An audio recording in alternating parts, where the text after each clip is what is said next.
blessed people, and how are you doing? Welcome to the Growth in Christ podcast with me, Emily Wanja. I am super excited that you get to join us today as we have another beautiful episode of the Growth in Christ podcast. And we are starting a new season as we go on YouTube. We are now on YouTube. If you're watching this, we started off on YouTube. We started the Growth in Christ podcast in 2020.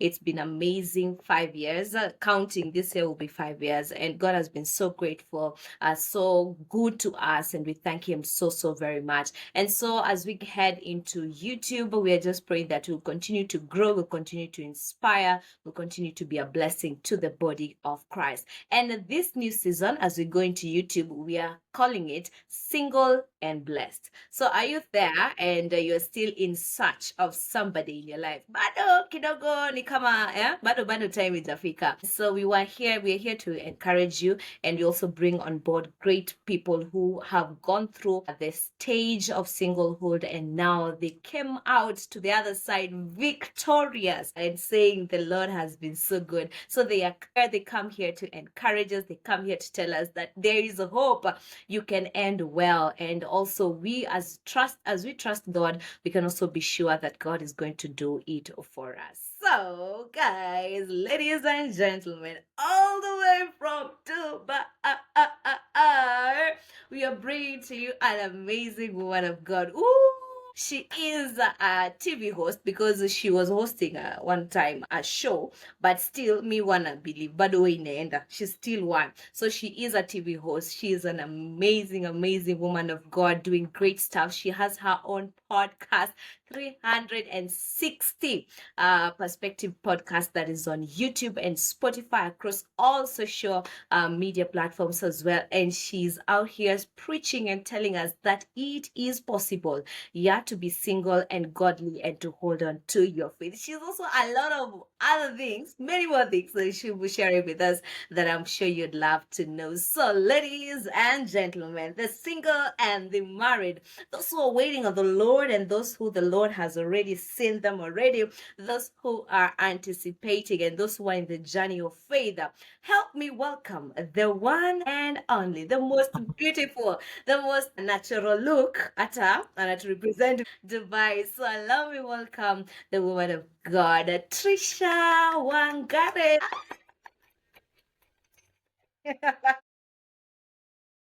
Thank you. Hi. Wow, that was an intro and a half. Thank you so much, guys. If you need a cheerleader, she's here. She'll sort you out in all your cheerleading needs. But yeah, You. thank you so much for having me over. And we are the ones who are so grateful for making time to be here with us and just to encourage us, because we safari huku kidogo, I know you know the taste. Yeah, I definitely know it. I can relate too well. Yes. So welcome. Please, I've mentioned your name, but I would love you share any other thing that you would love our viewers get to know about you before we continue. Karibu. Thank you. So, yeah, so my name is Trisha. Yeah. I am a Jesus lover for sure. Yeah. Married, just celebrated 1 year in February. So Yay. enjoying this other side of life. Before that, I was single for a minute. Where? Yeah, so definitely, but I was single and blessed. I think, as you said, I was very much single and blessed and fully thrived in my singlehood, absolutely, and enjoyed that season. And grateful to be on this other side, enjoying marriage as well. It's a beautiful gift and truly grateful to God. Yeah, I'm a podcaster as well. And in a nutshell, yeah, I think we leave it at that. That's me. All right. And then you'll be sharing with us as we'll be winding up on something great you're planning for all the single people out there. So please stay tuned to the end. Usikie kama unaweza fika Dubai. Ama vipi? Awesome. So you shared with us that because I remember this is not the first time I'm hosting you. I've been blessed and honored to host you. There's a season I also hosted you. In that season, I believe you're single. Yeah? Yeah. I can't even remember when that was, but definitely I was. I don't think I was married. Yes, either was right before I got married, or Yeah. just around the time period when I was seeing someone and things were getting a little bit serious. So yeah. Amazing. And we talked about your podcast and everything that God has been doing through you, your journey into, trusting in God, trusting in his process, trusting his will for you in your life. And that was amazing. I got a lot of feedback and people are really blessed by that. And so I know even here, people will still continue to be blessed. So as we term this and as we have this topic, single and blessed. Maybe you can just share with us because you said yours, it was for a minute, and you can confidently say that you are blessed. So take us through that season, kidogo. Karibu. Yeah, thank you. So, what can I say? Okay, let me begin by my journey through campus. When you're in campus, that's when, Well, your hope is to get someone. I Well, know. ideally, they say if you don't find someone in campus who you can settle with and get married, it becomes harder out here. And I feel like there's some truth in it, in a way. Mhm. So, but I think for me, when I was around 18, 19, God so happened to plug me in a church whereby the pastor was very passionate about teaching on relationships, dating, and sex. And I think in my really younger years of life, as a late teen entering into my youth years, I Mhm. got to fully understand what dating, relationships, and Yeah. marriage are for to begin with, the purpose of it. And Yeah. so I think, to be honest, at a young age, I had a mature understanding of dating and relationships. And so I think that already automatically made it so hard for me to go against the truth that I knew in Yeah. terms of dating for fun, like when you're in campus and you're not very sure what you want in life or just where you are in life. So I think for me, the fact that I had an understanding of just the whole purpose of dating and relationships that made me not like I didn't find myself in, as they say, like toxic Yeah. relationships and like messy relationships. I absolutely never got to experience like messy relationships and toxic relationships. And I think just having that foundation of the knowledge of God's design for relationships also allowed me to have a clear perspective when it comes to like dating and choosing the right person. Yeah. And so either by default, in your campus years, either all of you are not serious or just it's just the foundational years of building friendships. Yeah. So for me, that was my journey, just knowing at the back of my mind, like God's intention for dating and relationships. So I met definitely a lot of jokers along the way. So that the fact that, as I mentioned, the fact that I knew exactly what God desired for relationships and marriage, I didn't really put myself in relationships that were not really God sent. Mm. And so, as the years went by, I was very much focused with pursuing the things that I felt God was leading me to do. So I was very intentional in my academic pursuit and just going to school, being excellent, fully giving of myself in serving others. And I'd say definitely that's the blessing and the gift of singlehood because it gives you time to really discover yourself, discover your purpose. I think our conversation last time was on purpose. And I firmly believe that that season of being single, it gives you exclusive time when you can get to really discover what was I created for, and how can I use my time and what are the gifts that God has put inside of me that I need to give back to the world. And so I spent most of my singlehood just working on myself, growing myself, as well as just dealing with some of the traumas that I unknowingly had carried that I don't think they would have been helpful if I got into marriage younger in my years. So I had to deal with some of those traumas and just allowing God to point and speak into those deep issues in my life that I'd carried from childhood into my adult years and just taking time to heal from those traumas. So I personally believe that my journey on singlehood was an intentional one where I didn't really waste my time being, like sulking and sad that I'm single and I don't have someone, but I was very intentional in mostly growing myself, building myself, making myself like a better human being inside out, as well as just spending the time to serve other people because I had a lot of time in my hands. So in a nutshell, yes. Awesome, awesome. And as you are taking time to, to grow yourself in that moment, if you can go back like 6, 7 years ago, you take it back because at that season, you are single. And what were some of the things? Were you really aware that, I know my season of singlehood will be coming to an end sooner or later. Were you like, how was that moment for you? And were you mentally, prepared that anytime, any day, this can come to an end? Yeah, definitely. I think I feel like especially once you start hitting 25, to be honest, I feel like sometimes it's more biological clock than it Mm-hmm. is mental preparation. So I think Okay. sometimes you hit a certain age and you almost feel like, okay, now I need to be married. Yeah. But ideally, doesn't necessarily mean that you're well prepared and what you're ready for marriage, really. So for me, I felt like it was the same thing. Obviously, by the time you're turning 25, you're feeling like, hey, God, now I'm ready. I've worked on myself. I've Mm. studied. I've accomplished. I have my papers and all those Yeah. things. Now, all I need is a husband.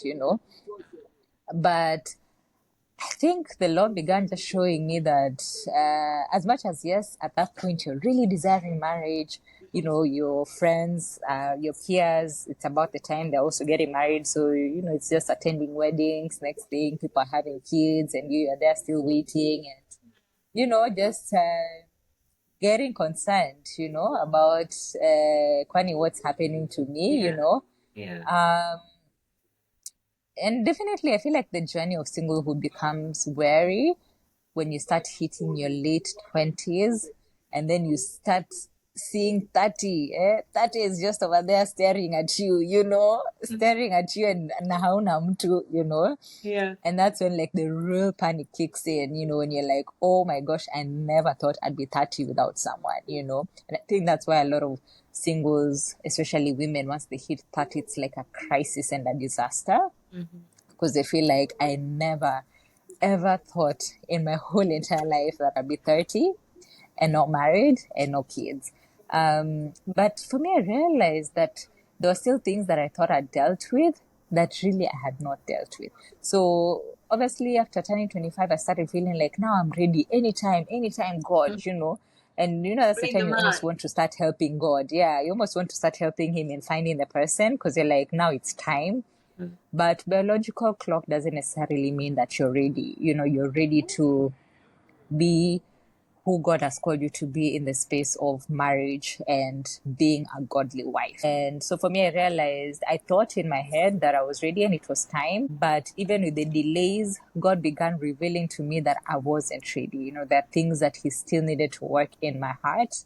And I needed to fully yield to allow Him to work in my heart and fully accept the gift of delay as a gift of God shaping me and making me and molding me to be the wholesome wife that He was desiring for me to become. And so I think I definitely finally yielded and surrendered.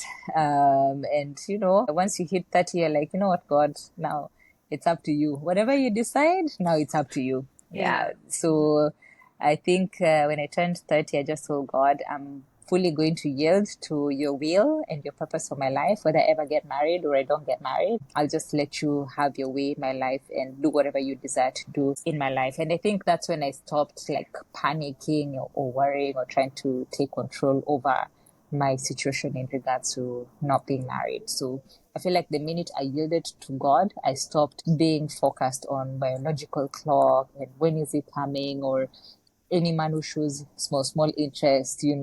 Yeah. I'm there thinking, yeah, this is the Yeah. one. So I totally shifted my focus from being overly possessed with marriage and being a wife and fully yielded to what's God's purpose for my life and how does He want me to spend this time and learn whatever He desires for me to learn in this season, because I firmly stood on the truth that if God said he'll bring this promise of marriage to pass, and then I just need to fully yield and trust that he'll do it in his own time. So yeah, so I fully yielded and I fully surrendered, and I stopped thinking I'm ready, and I allowed myself to yield in God's time and interpretation of what ready meant. Right.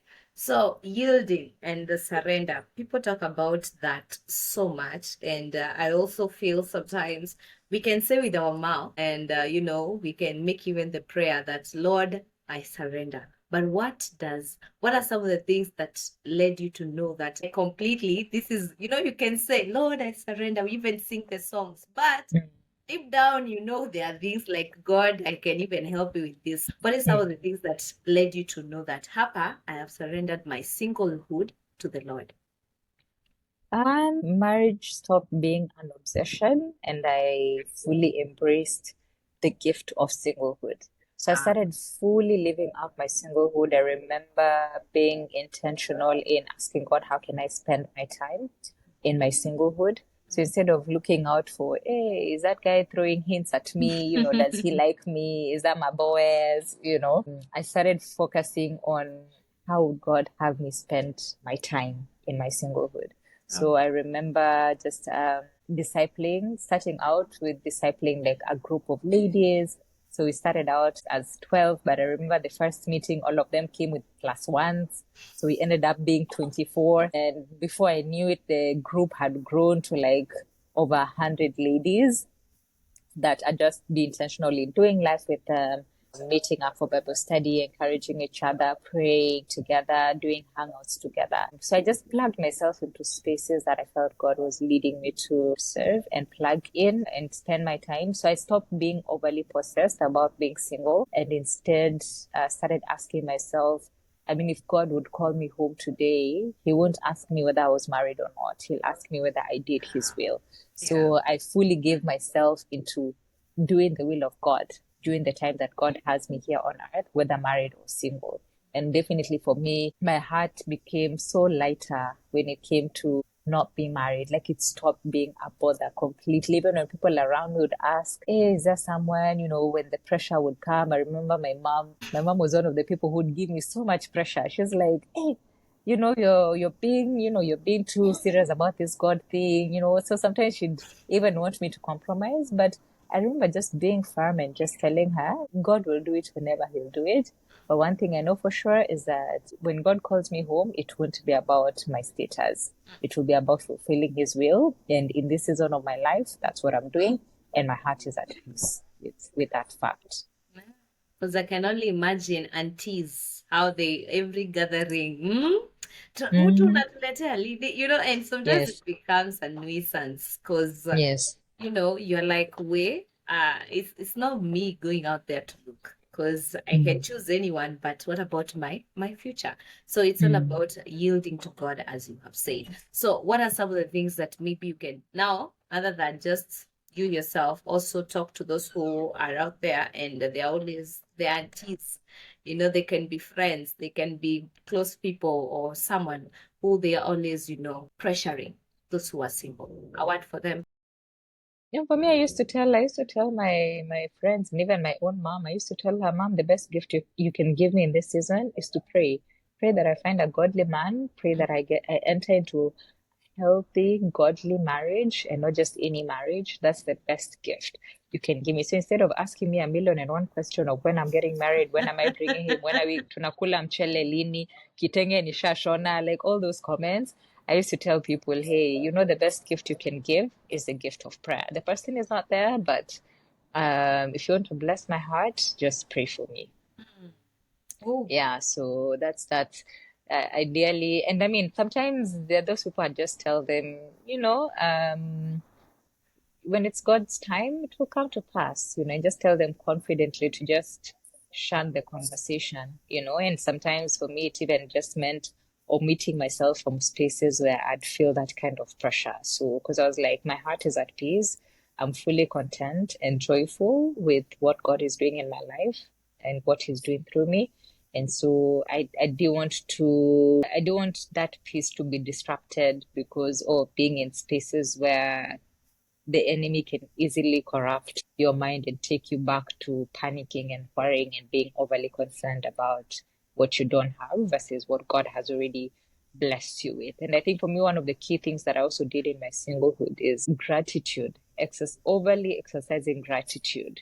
I think focusing on the many things that God was doing and He had done surpassed that one item of not being in a relationship. So many Wow. times when I'd enter God's presence, I'd be so overwhelmed with the many things that He's done that for me, I was like, just this one thing, my goodness, it's such a bare minimum that I would dare not even complain before God because He's done way much more than I could ever ask of Him. And so I think positioning my heart, having that kind of posture of heart really allowed me to focus more on doing God's will and resting in God and knowing that He'll bring His promise to pass versus being overly concerned of not having this one thing of not being in a relationship. Wow. Wow. Gratitude. Have gratitude and just, know that God's timing is going to come. And when you there are times because I remember growing up I think by the age of 12, there's this, our pastor would always tell us, touch your stomachs or your wombs. We did not know they were wombs Pray, back then. speak. Pray for those future husbands. Pray for your future children. So Mm, I hear nowadays we call it manifestation. So what would you mm. practice that and would you encourage that to all the singles? Ah, okay. To be honest, I feel like it's one of those things that has become a popular culture right now about manifestation. Yeah. But it's one thing to manifest, it's another thing to just rest in God and Cool. have faith in God. I think there's a total difference between, because manifestation sometimes is almost an obsession. But when you're resting in God, you're minding the affairs of God, and you're not overly obsessed with whatever you desire to manifest. I feel like it's a rested faith versus aggressively, because I feel like sometimes with manifestation, you get frustrated if the thing is not being manifested, Yeah. So, in a way, yeah, they say faith is a form of manifestation, but if it's outside of God, and then you've totally missed the point. So I think if it's something you're exercising in terms of you're resting in God and you're fully assured that whatever you've prayed for will come to pass, then that's the right kind of manifestation because you don't have to every day I'm waking up claiming it. I mean, that's almost like an obsession, but when you've just fully rested in God, knowing that's why the Bible says when you read the story of Mary, the mother of Jesus, and the Bible says, blessed is she who has believed that what the Lord has said to her Yeah. will come to pass. That's what Elizabeth says to Mary. And for me, that verse used to speak tons of volume for me as a single person. The fact that I already believe that whatever God said will come to pass, I'm already blessed just by virtue of believing. I don't have to, actionize on, so many things. I just need to rest in God and just know that if He said it, He'll do it. But for now, I will walk in obedience in the things that He's calling me to do in the now. That's deep. That's deep. So resting and trusting that whatever he said is going to come because we are always told that God has already written a book for us. He has Mm-hmm. everything planned out for us. So we Mm-hmm. only need to rest and walk in that. That is powerful. And Mm-hmm. did you like ever in your time of singleness, ever like imagine your married life? There are those we are gifted. Women, we are gifted. And I was talking to one of my friends and she was saying, like you meet a guy and then you have already, as you think is he not? And then you've planned your future, you've seen your wedding, you've seen your kids, you've seen your grandchildren. So by any chance, did you ever see your future end in marriage and whatever maybe in that time you were thinking, is it what it is? Before, I know we'll talk about the wedding, the dating and all that, but I just like, did you ever see whatever you envisioned then, is it what it is right now? I think I feel like for me when I fully surrendered to God, I surrendered because it got to a place I came to understand about the Bible says, man looks at the outward appearance, but God looks at the heart. And for me, I realized how I was perceiving dating and what I wanted and what I was chasing after. It was very different from what God had um, in place for me, And so part of my surrendering journey was just giving up my quote unquote list and yielding to God and trusting that God's best for me is the best I could ever want, and not so much what I thought I wanted, because God surpasses. He'll give you, yes, even the things that you wanted, but he'll go over and above. So I feel like part of the training during my singlehood was God also allowing me to give up that list and fully yield to knowing that I would rather submit to his best for me rather than fall for what I think is best for myself. So I feel like the minute I gave that up, I then stopped imagining I was just like, God, surprise me. However, when you're going to surprise me, I will just trust that your best is the best I could ever design, ever imagine in my life. And for sure, having been on this other side, I would tell any single person, go for the best that God has in store for you and not what you think is best for you.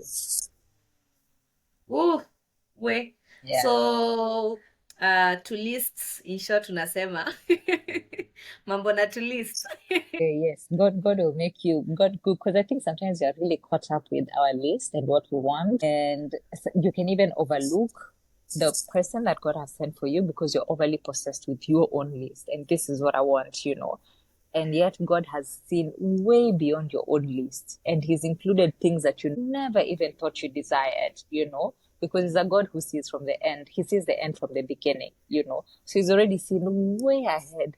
20 years in marriage, 10 years in marriage, 30 years in marriage. He's already seen some of the things that you need that you've not perceived yourself, and he's included it in his list. But you're very short-sighted in terms of, no, me, I want this is what I want. You see the worshiper there on the pulpit and you're like, if he's not a worshiper, if he's not a pastor, and that time God wants you to end up with an usher, but you're like, God, me, usher's a pana. And yet that usher is the one who has everything. 30 years in marriage, 40 years in marriage, you'll be grateful that you landed and chose to yield to God's best for you instead of what you thought was good or best for you. That's deep. That's deep. That's deep. Oh, okay, sawa. You've given me goosebumps hapo lakini ni sawa. Wacha tuendelee. Now let's come to the part of dating where now you get this season and now you're entering into that other season of dating. Were you aware now that this is it, or this is the man for me? Because as you've been waiting on the Lord, now your time imefika and you've now started seeing that person. Were you aware? Ndio huyu? Well, yeah, for me, I always say when you walk in close proximity with God, you're privy to information that people who walk at a distance are not privy to. And so, because the Bible says that God reveals his secrets to his lovers. And personally, I was in a season, especially my singlehood season, not to say that I'm not right now, but singlehood, you have a lot of time to spend with God, get to know God. Like for me, God was like he still is, but like my real OG, BFF, like 24/7. So I built such a deeper intimacy with God that even when seasons in my life were shifting and changing, I was fully aware of them, whether it was a work situation or like moving countries, like things that to other people may seem like a sudden event, but for me, like God already revealed it before it actually. And so when that season for marriage came, because I was working in intimacy with God had already revealed to me, and it was so loud and clear, like I'd never heard it before. I think the other years I used to do the claiming. Beginning of the year when you're claiming, this is my year for marriage, this is my... Lakini Mungu hajasema, it's just you claiming. But I remember that particular period while spending time, my quiet time with God in prayer and just listening, one thing that he revealed to me that morning when I was spending time with him is that there's a shift of season, And I remember him just clearly revealing the two areas where there was definitely a shift in season in terms of my work environment, situation at work, and the other shift of season was in regards to marriage. So the fact that God spoke, I knew it meant He'll now begin moving. So one of my key prayers was, okay, God, if that's what you've spoken and it's your word, then I know you're going to start moving. So give me discernment to know who it is, because when God has spoken, even the enemy is very proactive in the business of sending counterfeits and confusing you in the process. So you definitely really need to be in tune with the Spirit of God, and you have to be fully aware in which direction is God moving. So definitely one of my prayers was give me discernment to know who it is. And for sure, I mean, it's like the heavens were opened. In singlehood, there are those seasons when it's dry. Even KDM, just something like just, those high, nothing. It was just like dry everywhere. Facebook, Instagram, you're like, Aki, si hata mtu tu anisalimie. And Hata then you sema ni by enter, mistake.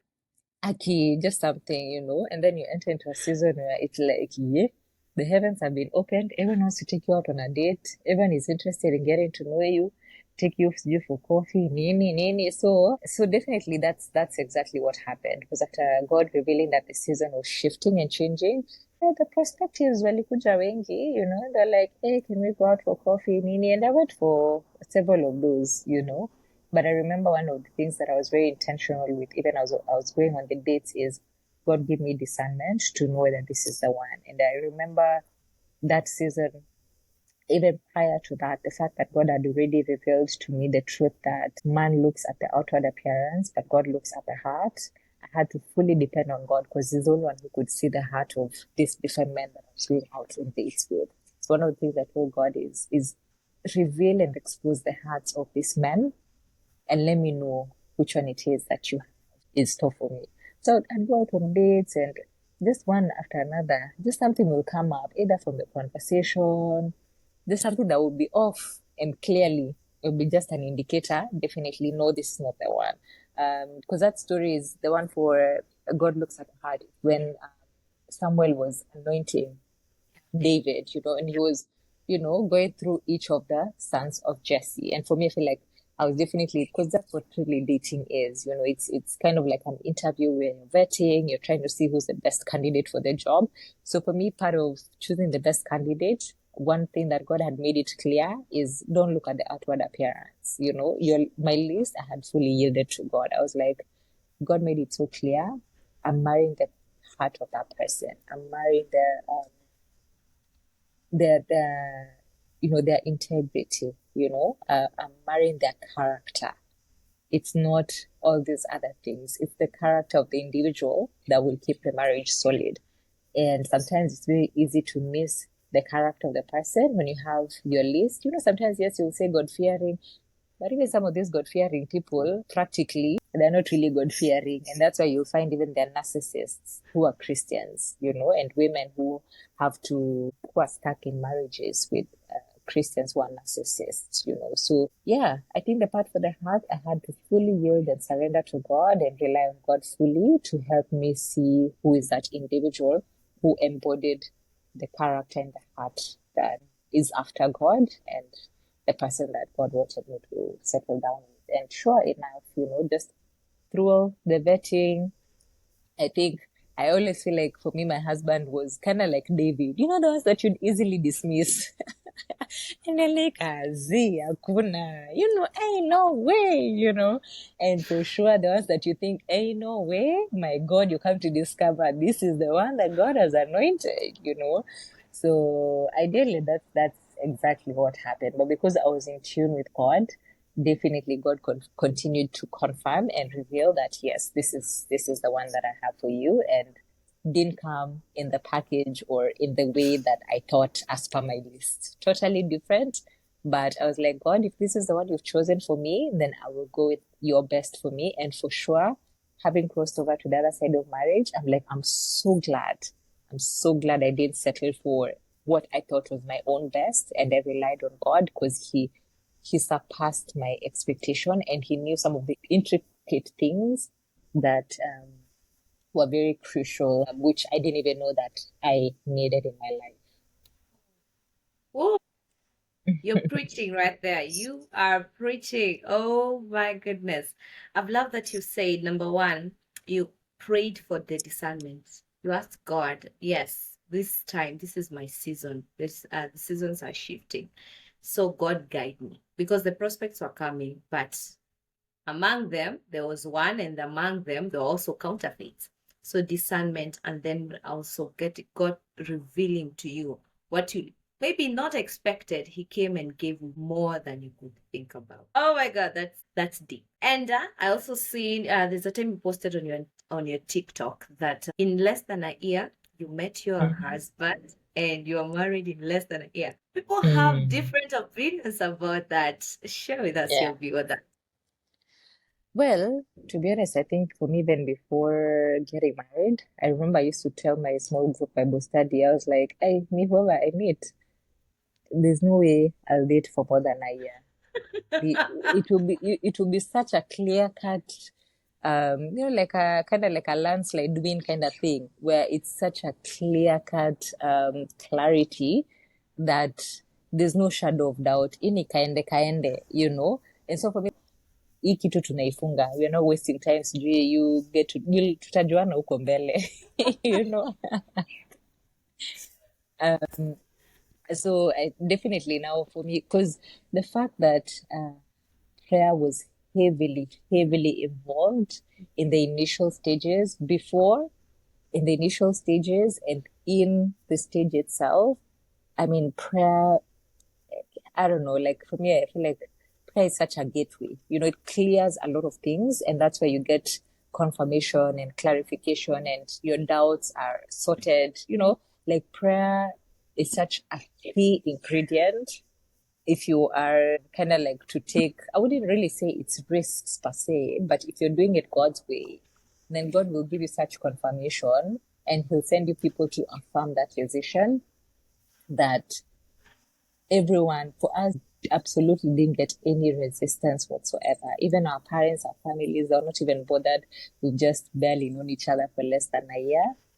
By the time they're meeting that other person, they're like, you are the answered prayer. They can see it. We don't need to, you guys to date for another 5 years. They can see the person and they can literally Approve, sort of. approve, yes, and confirm.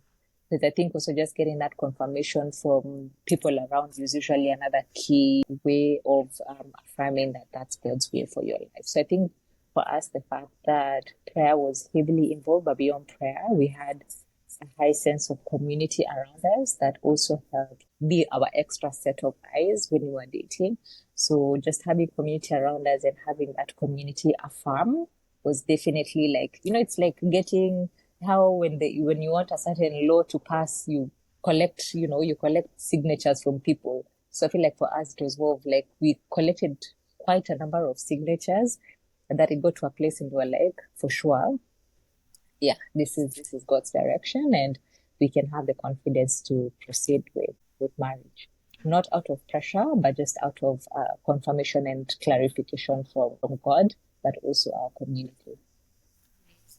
That's deep. That's deep right there. And as you said, if God is involved, there are so many things that are going to line up. And you say there was not much of a resistance. So how was the wedding planning? Because it is in such a short notice, the funding, everything. Just how was it? I mean, definitely one of the concerns is usually like a wedding is like a whole event that needs I know. budgeting. So I remember us being torn between, should we push the wedding to like a second the following year, or should we just trust God? But I think one of the things that the journey that God had taken me through, even in my singlehood, was seeing Him work through so many miracles, especially financially, that by the time I was getting to that place of marriage, it's like when David was facing Goliath and he's like, oh, the bear I've killed, the lion I've killed. I feel like for me in my singlehood, that's what life was like, just journeying with God. It was a journey of killing the bears and killing the lions. And so by the time I was getting to that space of a wedding, I was like, what is a wedding to God? I've seen God move so many mountains in my singlehood that by the time I was getting to that space of marriage, I feel like I'm the one who carried the faith for the two of us. I was like, me, I have seen God. You ask me. I have seen God when I had zero, nothing, nada. And how he moved. I was like, my God is not limited by money.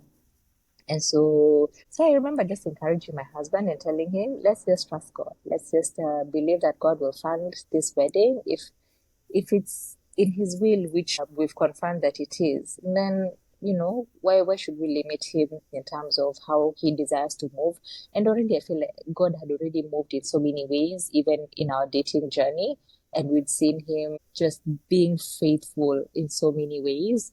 Even I think just the reception of our community was so overwhelming. Our community they were so happy and so excited for us. I remember just roughly mentioning to some of my friends, and already they're the ones who went ahead of me and they were like, hey, on your wedding, I love to support you on this and that and that. And so me, I told my husband that the fact that we've received such a positive reception from our community, I personally believe that God desires to also move through them to be a blessing to us, and we shouldn't limit God and think that we can fund this wedding by ourselves.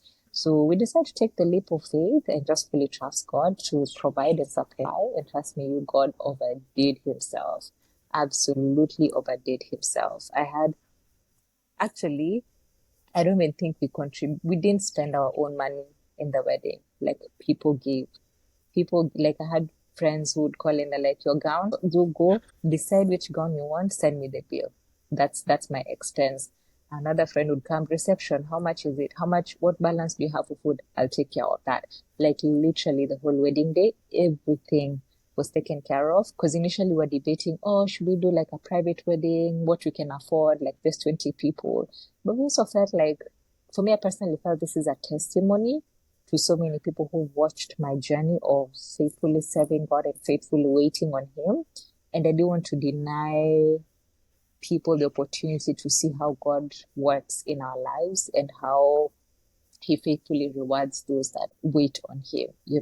So I didn't feel like I wanted to restrict people from coming by making it like a private small wedding, what we could afford. And I was like, you know what, God, this is your story, this is your glory. Show up and show off like you always do. And for sure, God outdid himself. I think we had we had a lot of guests, 800 plus, who showed up for the wedding. All of them well fed, enjoyed the whole evening, including our honeymoon. Everything was fully paid for. There's nothing that we spent out of our own pockets.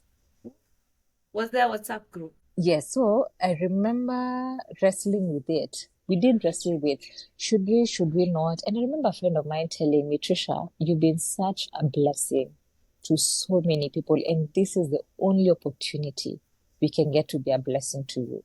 Please give us that opportunity and don't deny us the opportunity to be a blessing to you.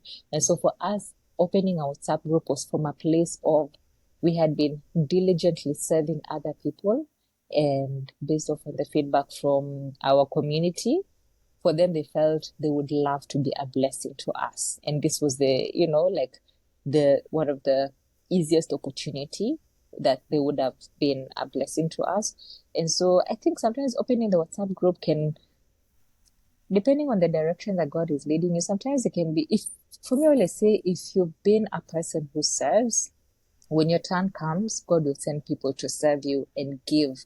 And I don't think sometimes refusing to receive gift is a form of pride. So for me, I've always told myself the fact that I'm always giving of myself and always serving, when there's an opportunity for other people to pour in my life, I will joyfully receive it and not come from a place of pride of, no, I'm able to take care of myself. You don't have to.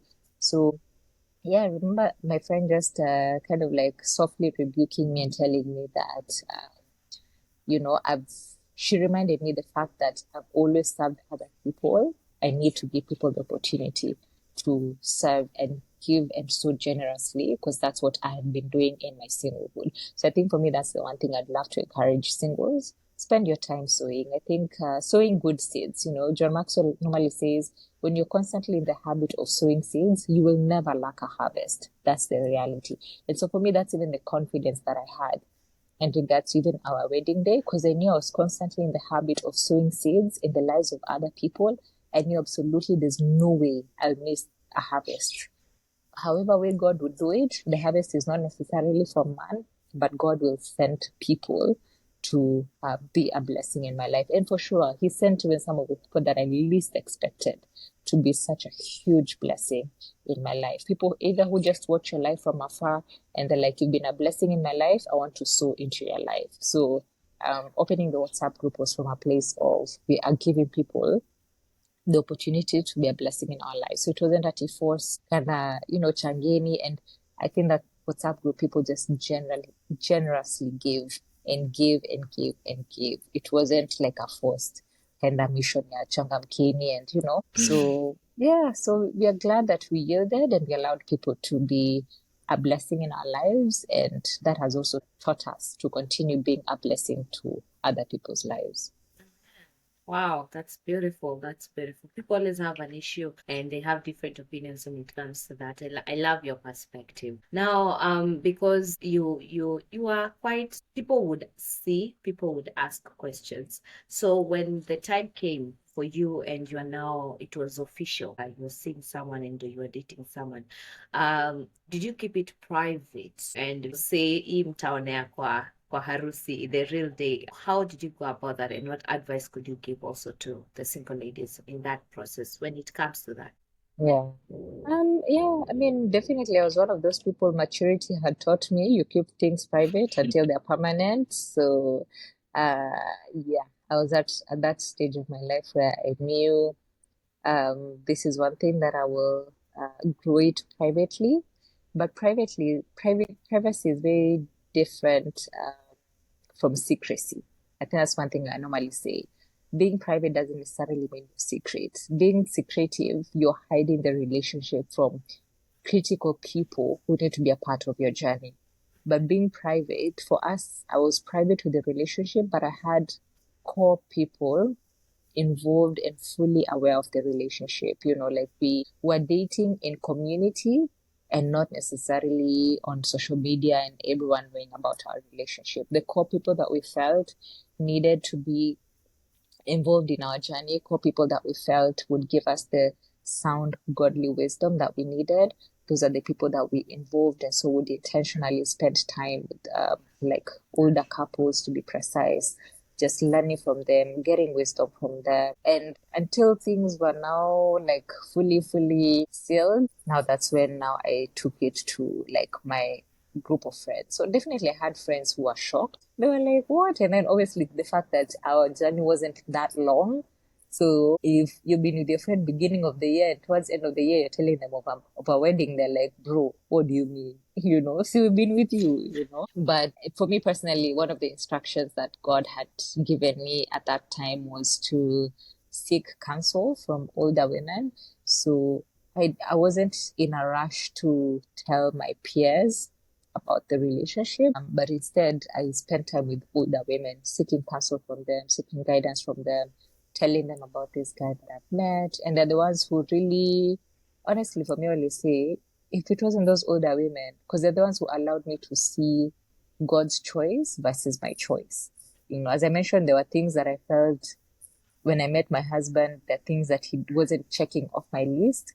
But it's these older women who allowed me to see God's choice. Because we're like, they'd been married for many years. And they're like, Trisha, this thing, it won't matter. 10 years in marriage, 20 years in marriage, it won't matter, you know? And yeah, so which I felt like if I went to my peers would have affirmed my list. My peers would have told me, sister, we are not settling. We ain't settling. So I think that's why God had to give me that clear cut instruction of during those formative initial stages, the core people that I sought advice from were not my peers. There were these older women who allowed me to see things from the lens of God and not from my own perspectives. Same. And I loved you've talked about that also in the 360 perspective on YouTube. There's this time you talked about that in The depth and relationship, yes. yeah, seeking counsel of the older people because they know better. Someone who's been Yes. so that is very wise. And now how has it been? Has can you confidently say that the wait was worth it? The single and blessed was worth it. Now that you are, and congratulations and happy anniversary. One Thank year you. in Thank you. marriage. Thank Can you you. say Thank that? you. Mhm. Yeah. Oh, yeah, definitely. Definitely. I think anyone who's married well, they'll always tell you that wait was absolutely worth it. Absolutely worth it. Waiting, particularly on God, there's waiting on God and there's waiting aimlessly. Waiting aimlessly may land for anything, but when you're waiting for God and you land on God's best choice for you, then it's absolutely worth it. As the Bible says, God does exceedingly abundantly above all that we think. And I believe for people who are faithfully waiting on God, that's exactly what he does. He does exceedingly abundantly. He surpasses your list. You are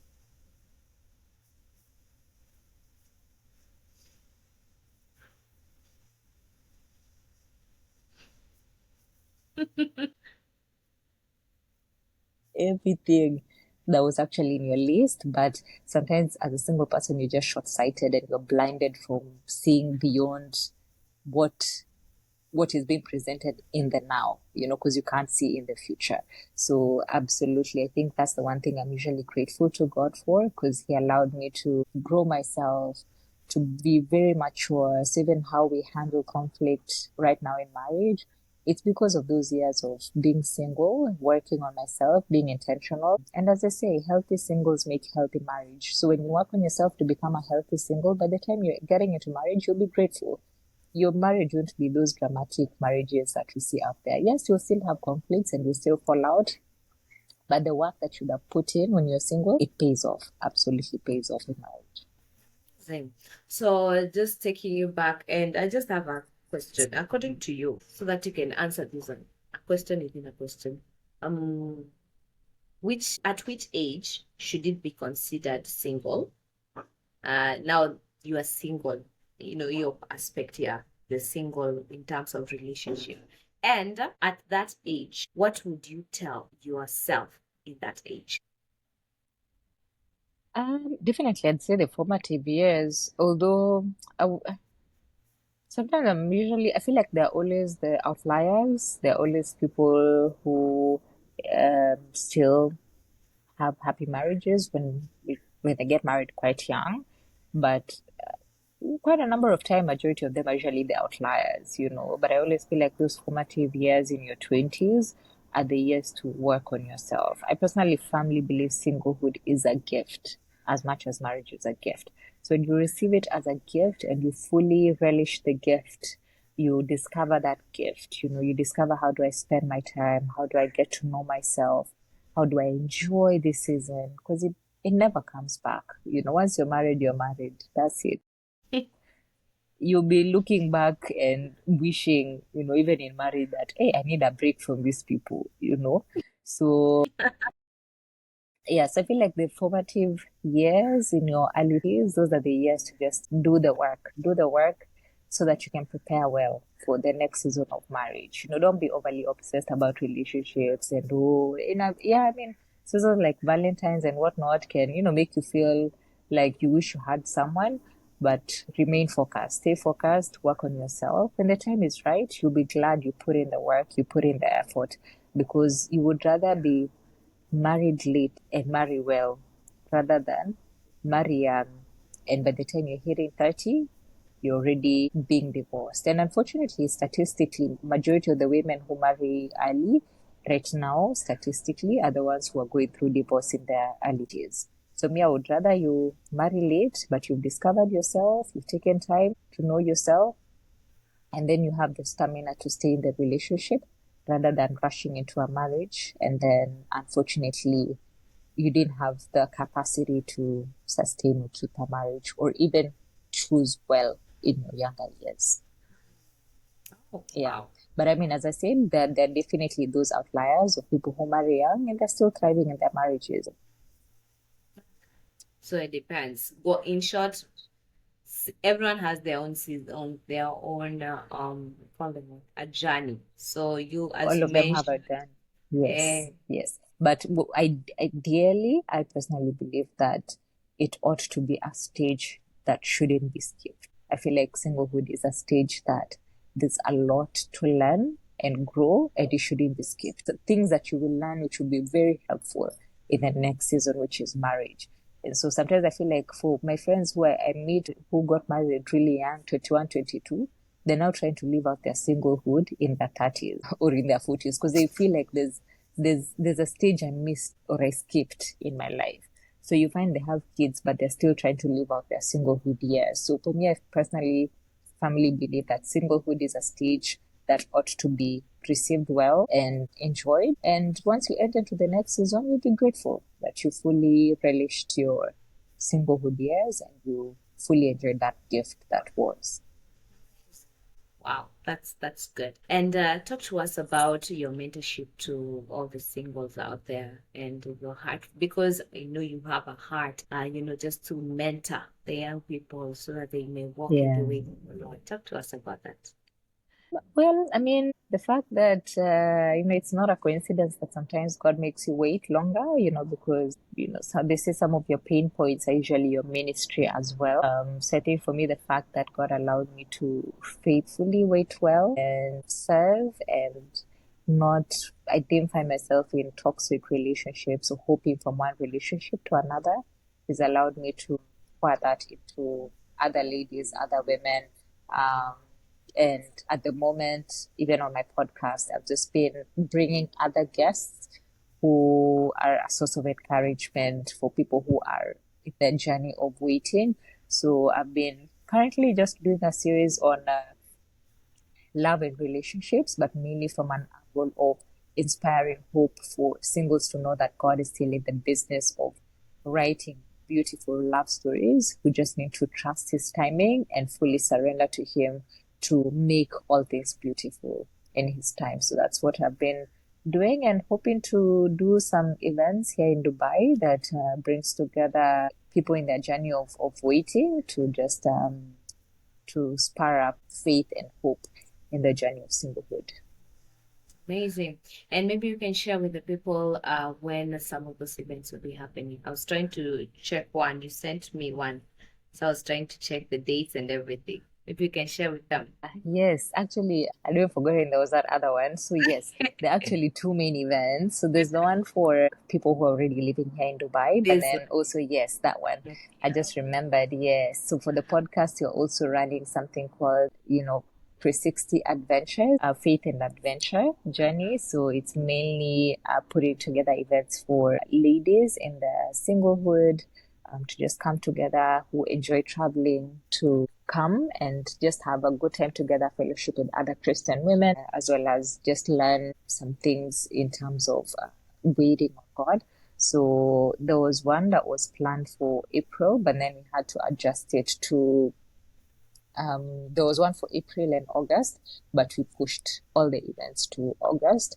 So for ladies in Kenya and different parts of Africa who are interested in doing the travel and adventure, they're more than welcome to sign up for the August trip to come to Dubai. We'll spend time here in Dubai, hanging out, visiting, exploring different places here in Dubai, but then also just anchoring ourselves in the place of faith and trusting God and sharing our journeys. Yeah, so anyone interested in joining, you can sign up. I'm sure you can share the link with them and they can be able to sign up for the August Faith and Adventure series.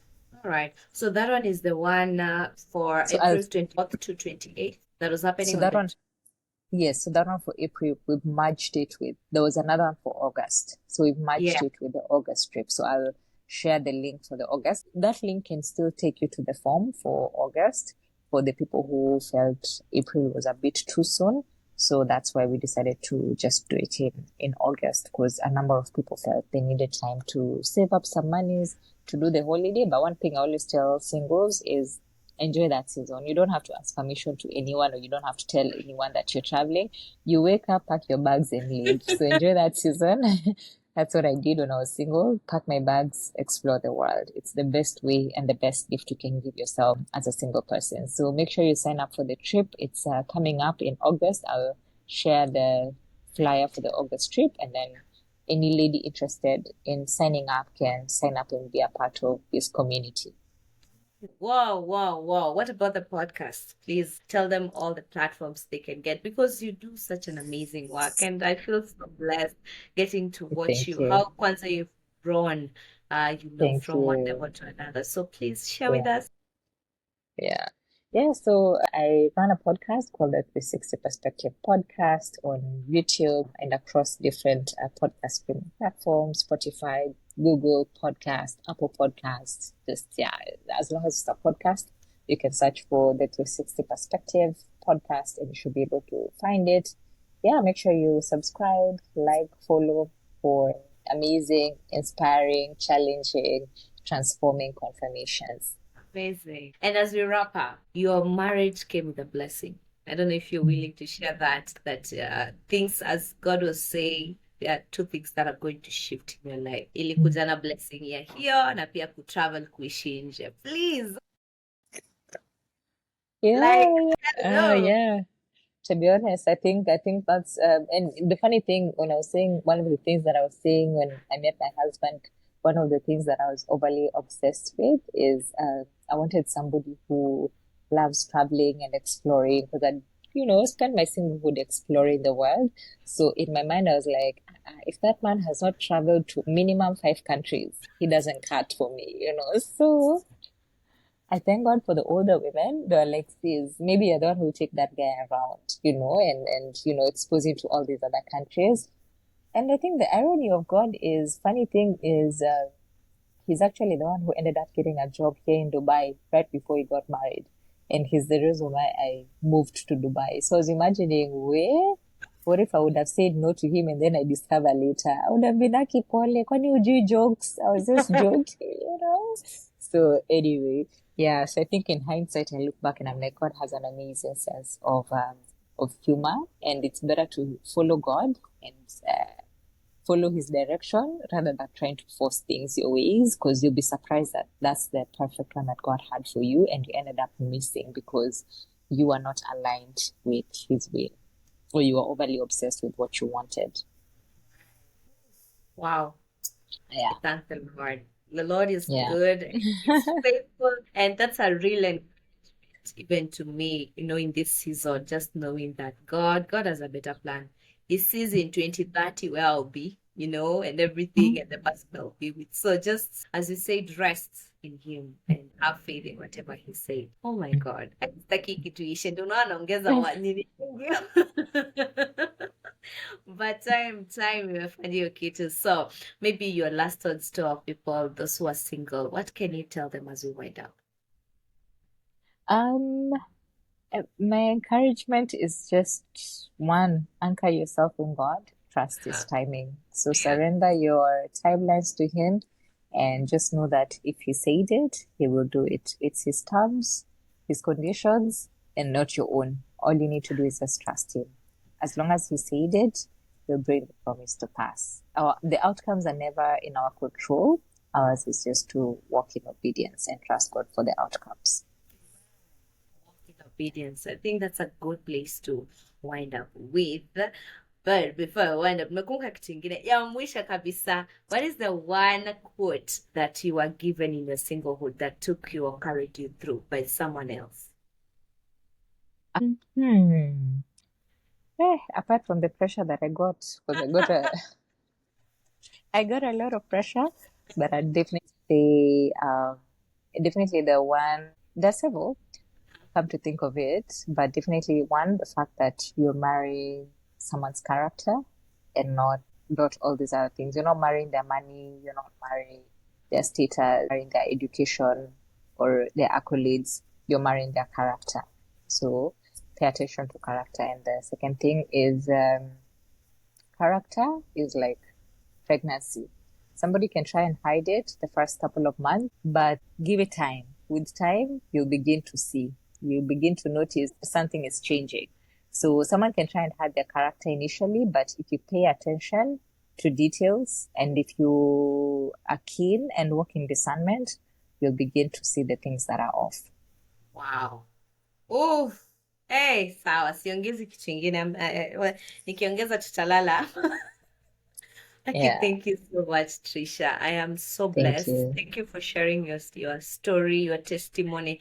Thank you for encouraging us and being, someone we can look and say, if Trisha did it, I, Emily, can also do it. And if Trisha was able to get there and finish well, because I can confidently say you finished your singlehood well. So ata Yeah. sisi. So thank you for being, what do we call them? Someone we look up to. So thank you for Yeah. allowing us to do The that. older sisters. The oldest, yeah, I Yeah, tell yeah. you. So thank you so much, and you're honored. And Yeah. thank you for coming to the Growth in Christ podcast. Woo! Thank you. Thank Thank you. you. It's been a joy and a pleasure. Truly honored to have been a part of this conversation. Amazing. And I know so many people will be touched and will be blessed and their lives will change. And also their perspective. Like your podcast, Una Shift your 360 perspective. Perspective. Absolutely. Kabisa. Absolutely. Awesome, awesome. So, guys, that is how we come to the end of this episode. This is episode 2 of the Growth in Christ podcast on YouTube. We are having now we're starting like a new season because now there was the audio and now we have the video plus. So season 1 in YouTube, episode 2. And thank you so much for tuning in. My name is Emily Wanja. Until next time. Please, I am growing. I also know that you're growing. So please allow me. Let's grow together. Bye.